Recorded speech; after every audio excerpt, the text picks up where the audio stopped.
பூஞ்சோலை மாணவர்கள் அனைவருக்கும் வணக்கம். இன்னைக்கு 26 நவம்பர் 2025 புதன்கிழமைக்குரிய நியூஸ் பேப்பர் பார்க்க போகிறோம்ப்பா. ஸோ ஹெட்லைன் என்ன அப்படின்னு சொல்லி பார்த்தீங்கன்னா, ஜனநாயகத்தின் பிறப்பிடம் இந்தியா அப்படின்னு சொல்லிட்டு தமிழகத்தை குறிப்பிட்டு பிரதமர் மோடி பெருமிதம் அப்படின்னு சொல்லியிருக்காங்க. ஆக்சுவலாக என்ன அப்படின்னா, ஜனநாயகத்தின் பிறப்பிடம் இந்தியா என்று தமிழகத்தின் உத்திரமேரூர் கல்வெட்டை குறிப்பிட்டு பிரதமர் மோடி பெருமிதம் தெரிவித்தார் அப்படின்னு சொல்லியிருக்காங்க. அதான் எலெக்ஷன் வந்துச்சுன்னா சின்ராசை கையிலே பிடிக்க முடியாது அப்படின்ற மாதிரி இன்னும் கொஞ்சம் நாளைக்கு தமிழ் சார்ந்த பேச்சுக்கள் அடிபடும். சரி, நம்மளுக்கு அது தேவையில்லை. நம்ம எக்ஸாம் பாயிண்ட் ஆஃப் வியூவில் பார்க்க வேண்டியது, ஜனநாயகத்தின் பிறப்பிடம் இந்தியா அப்படின்னு எந்த கல்வெட்டை குறிப்பிட்டு பிரதமர் பேசினார் அப்படின்னா உத்திரமேரூர் கல்வெட்டு. சரியா, இதை மட்டும் பேசிக்காக ஞாபகம் வச்சுக்கோங்க. விவசாயிகள் 22% ஈரப்பதத்தை நெல் ஈரப்பதத்தை உயர்த்தி கேட்டாங்க. பட் அதை இன்னும் கொடுக்கல. 2 நகரத்துக்கான மெட்ரோ ரயில் திட்டத்துக்கும் பெர்மிஷன் கொடுக்கல. ஆனால் அப்பப்போ தமிழ் சார்ந்த இன்ஃபர்மேஷன் இன்னைக்கு கொடுத்துக்கிட்டே இருப்பாங்க. சரி, ரைட், ஓகே. அடுத்தது பாருங்கப்பா, இந்திய பொருளாதார மதிப்பு $4 ட்ரில்லியன் தாண்டும் அப்படின்னு சொல்லிட்டு தலைமை பொருளாதார ஆலோசகர் தெரிவிச்சிருக்காரு. ஆக்சுவலாக என்ன அப்படின்னா, இப்போது 2025 முடிவில் எப்படி இருக்குது அப்படின்னா $3.9 ட்ரில்லியன் இருக்குது. 2025-26 $4 ட்ரில்லியன் இந்தியாவோட பொருளாதாரம் அதிகரிக்கும் அப்படின்னு சொல்லியிருக்காங்க.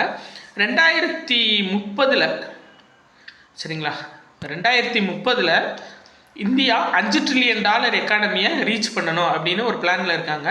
அதில் தமிழ்நாடு மட்டும் $1 ட்ரில்லியன் எக்கானமியை ரீச் பண்ணணும் அப்படின்ற ஒரு பிளானில் இருக்காங்க. அதை நம்ம அடிக்கடி சொல்கிறதான் நீங்கள் ஞாபகம் வச்சுக்கோங்க. அடுத்து இந்த பாருங்கள், 2070 கரியமில்லா வாயு உமிழ்வே இல்லை என்ற இலக்கை எட்ட நமது நாடு உறுதி பூண்டுள்ளதுன்னு சொல்லியிருக்காங்க. என்னன்னா, 0 கார்பன் எமிஷன்னு சொல்லுவாங்க. அப்போது அதான் நான் ஏற்கனவே சொன்னலப்பா, அதாவது இப்போ 0 கார்பன் எமிஷன்னா பெட்ரோல் வண்டியே இல்லாமல் டீசல் வண்டியே இல்லாமல் கொண்டு போகிறது, அதான் 0 கார்பன் எமிஷனா அப்படின்னா அது கிடையாது. எந்த அளவு உமிழ்வு இருக்கோ அந்த அளவுக்கு உமிழ்வை எடுத்துக்கொள்ளக்கூடிய பவர் இருக்கணும். அதாவது மரங்கள் அதிகமாக இருக்கணும். சரிங்களா, இப்போ 1 கிராம் கார்பன் உமிழ்வு வெளியே வருதுன்னா அந்த 1 கிராம் உமிழ்வை அப்சர்வ் பண்ணுற அளவு மரங்கள் இல்லை அது சார்ந்த ஏதாச்சும் விஷயங்கள் இருக்கணும். அதுதான் 0 கார்பன் எமிஷன். அது 2020 டார்கெட்டில் ஃபிக்ஸ் பண்ணியிருக்காங்க. இது ரொம்ப முக்கியம்ப்பா. அடிக்கடி கொஸ்டினில் குரூப் 1 ஸ்டாண்டர்டில் கேட்கும்போது இது கேட்டிருக்காங்க. அப்போ 2070 0 கார்பன், அதாவது கரியமில்லா வாயு உமிழ்வே இல்லை அப்படின்ற இலக்கை இந்தியா நிர்ணயிச்சுள்ளாங்க. சரி, அடுத்தது பார்க்கலாம். அதே மாதிரி 26 நவம்பர் நம்ம இந்திய அரசியல் அமைப்பு ஏற்றுக்கொள்ளப்பட்ட நாள். சரிப்பா, 1950 ஏற்றுக்கொள்ளப்பட்டு நடைமுறைக்கு வந்தானா? ரைட், சாரி, நடைமுறையில் ஏற்றுக்கொள்ளப்பட்டதான். சரிப்பா, நடைமுறைக்கு ஜனவரி 26 வந்திருக்கும். ஏற்றுக்கொள்ளப்பட்ட நாள் நவம்பர் 26. Right, okay. வேற இந்த ஊரக திறனாய்வு தேர்வுன்னு கொடுத்துருக்காங்க பார்த்தீங்களா. இந்த ஆக்சுவலாக ஊரக திறனாய்வு தேர்வு அப்படின்னா என்னென்னா, ஒவ்வொரு மாவட்டத்திலையும் 50 மாணவர்கள் தேர்ந்தெடுக்கப்படுவாங்க இந்த திறனாய்வு மூலிமா. ஒவ்வொருத்தவங்களுக்கும் அதாவது ₹1000 வீதம், ஒரு வருஷத்துக்கு ₹1000 வீதம் 4 ஆண்டுகள் வழங்கப்படும் அப்படின்னு சொல்லியிருக்காங்க. இப்போ தேசிய திறனாய்வு தேர்வு அப்படின்னா 9ஆம் வகுப்பு பயிலும் மாணவர்களுக்கு கல்வி உதவித்தொகை, அதான் மெயின். எத்தனாம் வகுப்புனா 9ஆம் வகுப்பு பயிலும் மாணவர்களுக்கான கல்வி உதவித்தொகை ப்ளஸ் அது போக ஒவ்வொரு மாவட்டத்துக்கும் தலா 50 மாணவர்கள் தேர்வு செய்யப்படுவாங்க. ஆண்டுக்கு ₹1000 வீதம் 4 ஆண்டுகள் வழங்கப்படும். சரியா, ரைட். ஊரக திறனாய்வு தேர்வுனா அதுதான். அடுத்தது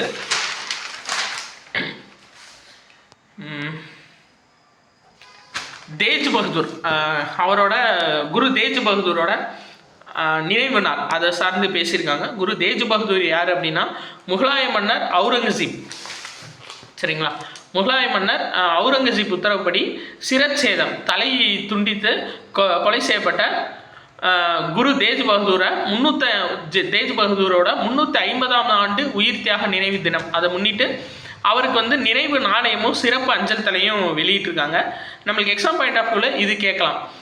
குரு தேஜ் பகதூர் எத்தனாவது சீக்கிய குருனா 9வது சீக்கிய குரு. அவரை கொலை செஞ்சவர் யார் அப்படின்னா அவுரங்கசீப். சரியா, ரைட். அடுத்தது வேறு எக்ஸாம் பாயிண்ட் ஆஃப் வியூவில் பார்க்கலாம். இந்த பேஜில் இது இல்லை,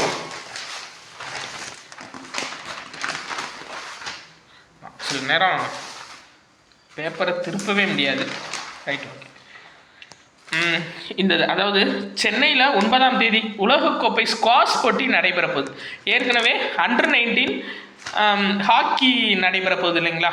அண்டர்-19 ஆடவருக்கான ஹாக்கி போட்டி சென்னை மற்றும் மதுரையில் நடைபெறுது உலகக்கோப்பை. அடுத்து ஸ்குவாஷ் உலகக்கோப்பை போட்டியும் டிசம்பர் 9 சென்னையில் துவங்குது. இது பாருங்கள், எத்தியோப்பியாவில் ஹெய்லி குப்ளி அப்படின்ற எரிமலை வந்து உறங்கும் எரிமலை அடித்து 10,000 ஆண்டுகள் வந்து இது எந்த ரியாக்ஷனும் கொடுக்காமல் இருந்துச்சு எத்தியோப்பியாவில். இப்போ 10,000 ஆண்டுகளுக்கு அப்புறம் இந்த எரிமலை வந்து வெடிச்சிருக்கு. அது பேர் என்ன அப்படின்னா ஹெய்லி குப்ளி. ஞாபகம் வச்சுக்கோங்கப்பா, ஹெய்லி குப்ளி ஏவுகணை. ரைட்டா? ஹெய்லி குப்ளி எரிமலை. ஹெய்லி குப்ளி எரிமலை எத்தியோப்பியா நாட்டை சேர்ந்த எரிமலை. ஸோ அதோட காற்று, இந்த சாம்பல் புகை வந்துட்டு கிழக்கு நோக்கி, அதாவது எத்தியோப்பியா எங்கே இருக்குன்னா நம்ம இந்தியா வந்து இந்த இடத்துல இருக்குது, அந்த கிழக்கு நோக்கி வீசுறதுனால அதிகமாக வந்துட்டு நம்ம இந்தியா மாசடைகிறதுக்கு சான்சஸ் இருக்குது. இதனால ஏர் இந்தியா வந்து அவங்களோட விமான சேவையை நிறையா நிப்பாட்டிட்டாங்க. சரியா? Right, okay. மேற்கொண்டு பார்க்கலாம்.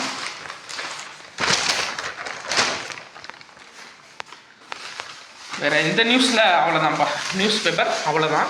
ஸோ அடுத்த நம்ம பார்க்கலாம்.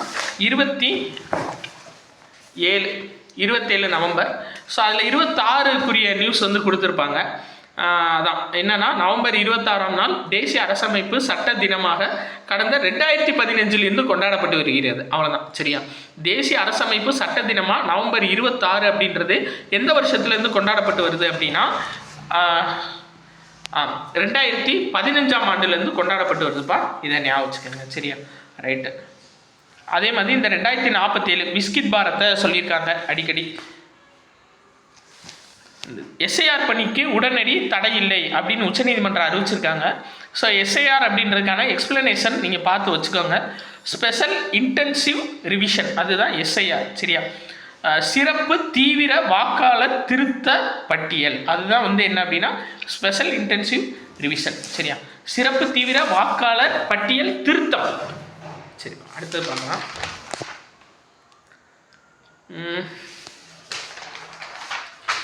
27ஆம் தேதி நியூஸ் வந்து நம்மளுக்கு ரொம்ப கம்மி தான்ப்பா.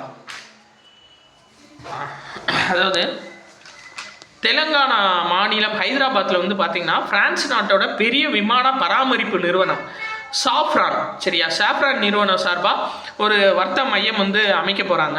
ஸோ அது வந்து லீப் என்ஜின் பராமரிப்பு, பழுதுபார்ப்பு, புதுப்பிப்பு இதெல்லாம் வந்துட்டு செய்யும் இந்த நிறுவனம். சரியா? இதில் விஷயம் என்ன அப்படின்னு சொல்லி பார்த்தீங்கன்னா, அதாவது பராமரிப்பு துறையை பொறுத்தவரை இந்திய விமானங்கள் எல்லாமே வெளிநாட்டை நம்பி தான் இருக்காங்க. எல்லாமே வெளிநாட்டுக்கு போய் தான் இந்திய என்ஜின்கள் எல்லாமே பராமரிக்கப்பட்டு வருது. So for the first time என்ன பண்ணியிருக்காங்க அப்படின்னா, தெலுங்கானா மாநிலம் ஹைதராபாத்தில் விமான பராமரிப்புக்காக சாஃப்ரான் அப்படின்ற நிறுவனம் துவங்கப்பட்டிருக்கு. சரியா? விமான தயாரிப்பு நிறுவனம் நிறையா இருக்குது, ஆனால் பராமரிப்பை பொறுத்தவரை வெளிநாடுகளை தான் நம்பியிருக்கோம். இப்போ வந்து இந்தியாவிலேயே வந்துருச்சு. சரியா?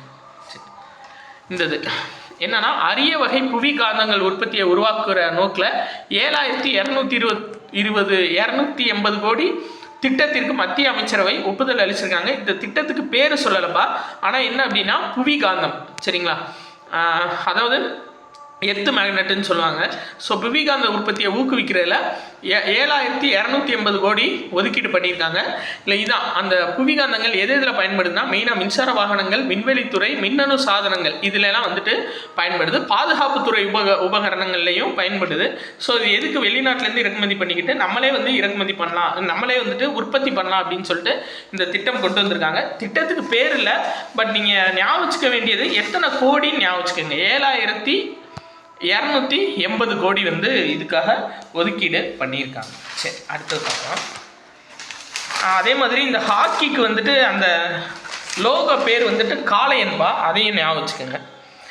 அகமதாபாத்தில் 2030 காமன்வெல்த் போட்டி நடக்க போகுது. ஸோ 2030ஆம் ஆண்டு காமன்வெல்த் போட்டியை நடத்தக்கூடிய நாடு எது அப்படின்னா இந்தியா தான். இதுக்கு முன்னாடி 2010 டெல்லியில் காமன்வெல்த் போட்டி நடைபெற்றுச்சு. 20 வருஷம் கழித்து 2030 இந்தியாவில் காமன்வெல்த் போட்டி நடக்க போகுது. சரியா? ரொம்ப முக்கியம்பா. எந்த வருஷம்னு கேட்பாங்க. 2030ஆம் ஆண்டு. சாரிப்பா. அடுத்தது